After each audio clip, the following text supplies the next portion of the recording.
All right, number 2, here we go. So we're getting ready to plant our tomatoes. And you can ignore the dogs barking in the background. But you can see pretty easily quite a bit of roots development in there. We started these back in late January, early February, I think. We want to go and plant them now, but before we do, I want to talk through. So if you can see on there, all those little tiny hairs and stuff along the side, all those have the potential to grow roots.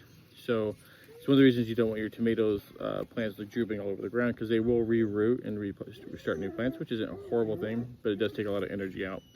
So we're going to dig our holes deeper, and I'll probably plant down to right about here in order to do that. So we're going to plant these a little deeper than normal. It's going to help with stronger root development, as well as help with that wind resistance, because we get those high winds and gusts that come through here. All right, like I said, nice deep hole.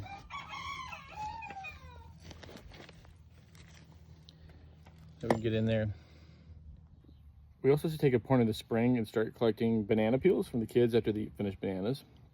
And we drop them in a mason jar with water and cover it completely with water and let it soak for quite a long time. You'll see they're starting to like get kind of gross looking. So what we're going to do is we're going to use this creates potassium water, and we're going to add that potassium water into the soil, as well as a couple other pieces of banana, which will break down and add extra development for the composting that will happen.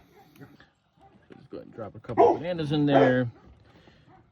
Another thing we're going to do is, if you saw a previous reel earlier this year, we ground up a lot of our eggshells that we had baked for calcium powder. So we're going to take a couple spoonfuls of calcium powder and put it in the hole as well.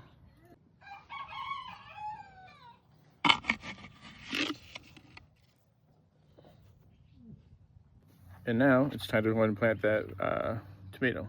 So tomato plant. All right, so back in here, we're going to go nice and deep. And go and backfill this with all of our soil and compost combination here. So now we have happy tomato, ready to move on to the next one.